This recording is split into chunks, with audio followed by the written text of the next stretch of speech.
Next week, the Quad Summit was to take place in Sydney. It was scheduled on the 24th of May. This was the first time that Australia was hosting the event. But things changed at the 11th hour, putting an end to weeks of preparation and months of international deliberation, where Australia alone had allocated a budget of $23 million to organize this conference. Why did this happen? Well, earlier this week, news made headlines. What did it say? American President Joe Biden has cancelled his visit to Australia for the Quad. And in a few hours, after a lot of speculation, the Australian Prime Minister Anthony Albanese said the Quad Summit would not proceed in Sydney next week without the American President Joe Biden. And hence, the Quad Summit 2023 stands cancelled. In fact, it's not just Australia. The American president has also cancelled his visit to Papua New Guinea. What's all of this for? Well, essentially to deal with issues back home. Biden had to cancel his visit to cater to domestic issues related to the debt ceiling. And I'm going to talk about that for a couple of minutes. What exactly is this entire debt ceiling issue that seems to be derailing international diplomacy? Well, to put things into perspective, let's first start by understanding what is a debt ceiling. Well, essentially, the debt ceiling refers to the limit that has been placed by the US Congress, American Parliament in other words, on the amount of debt that the American government can accrue. In other words, it's the maximum amount of money which the federal government is allowed to use to cover its bills. This allowance is given by Congress. Why is this allowance needed? Well, essentially because the government spends more money than it ends up collecting in the form of taxes. That happens everywhere. But in America, that debt is shooting up and up and up. Any government needs debt to cover its expenses. But what's happening in America is every time that debt ceiling has to be raised, it leads to tamasha, it leads to drama, it leads to lots and lots of negotiation and considerable walking on a tightrope. Now, currently, the Biden administration wants to raise the U.S. debt ceiling. The Democrats are vouching for it, but the Republicans are against it. And since they have a majority in the House, they've refused to raise the debt ceiling. So until a common consensus is reached, this domestic dysfunction is likely to stay. By the way, this happens every time. This is where the bargaining comes up. You have the party which is not in power saying, we're not going to increase the debt ceiling unless and until you agree to our demands. So it's not new, but it is a tightrope walk. Because what happens if Washington fails to reach a mutual agreement? This could lead to the first ever US default. The US government may run out of its money to pay its obligations, and that could happen as early as June the 1st. Now, the 1st of June also happens to be the deadline to raise the debt ceiling.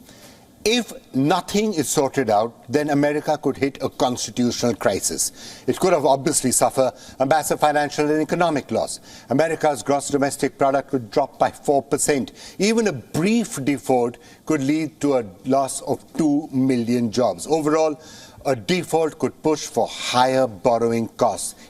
Now, interestingly, while Biden has pulled out of the Quad meeting and Papua New Guinea, he is still attending the G7 summit in Japan. Now, if the issues back home were so severe that he abandoned Quad and he abandoned Papua New Guinea, why is he still traveling to Japan? Is G7 more important than the Quad? Now, there is no doubt about the fact that the G7 is a big forum.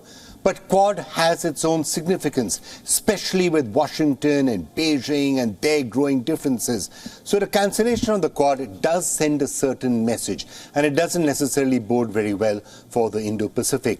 To get a perspective on what exactly is happening in and around the Quad and what the events of this week actually mean, let's speak to Alexander Downers, Australia's longest-serving foreign minister, and therefore it's a real pleasure to get a chance to speak to him. Mr. Downer, thank you so much for joining us. I mean, I'm sure there must be a sense of some disappointment in Australia that the entire Quad had to be cancelled, and cancelled in a rather dramatic last-minute manner. Yeah, there's no doubt.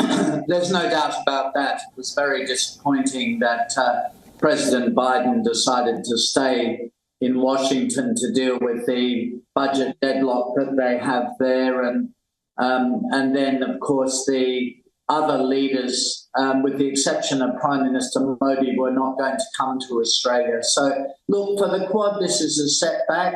Looking at the importance of Quad specifically from an Australian point of view, from the time when you were the foreign minister, you were the longest-running foreign minister, has Australia itself made a fairly definite shift now in its thinking, recognizing that China poses a certain sort of a challenge and a certain sort of a threat, and therefore steps are going to have to be taken to confront that and to find as many partners as possible? China just needs to understand that it doesn't have free rein in the Indo-Pacific region to change the status quo through the use of force.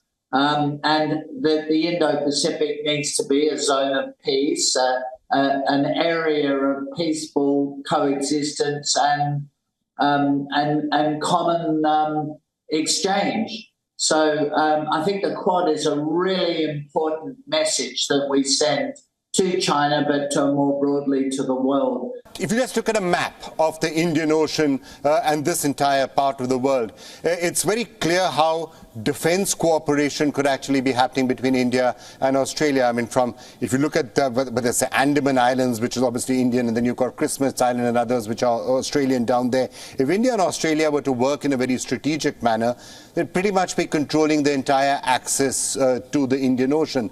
Is that the sort of thinking now you think, far more closely knit defense cooperation? India has not traditionally been part of any military alliances, but do you think that's the sort of thinking that is increasingly taking ground now?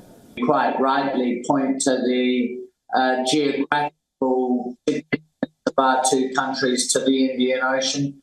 That means that through collaboration, through our militaries, particularly our navies, increasingly getting to know each other, working together, understanding each other's doctrines, that we can send a very strong message to the region. And I think Prime Minister Modi's visit to Australia will help to reinforce that. All right, Mr. Downer, thank you so much for joining us. And let's see what emerges concretely from those meetings that the Prime Minister Modi is going to be happening in Australia. Thank you so much for joining us. I'm sure they'll be very successful. Thank you so much.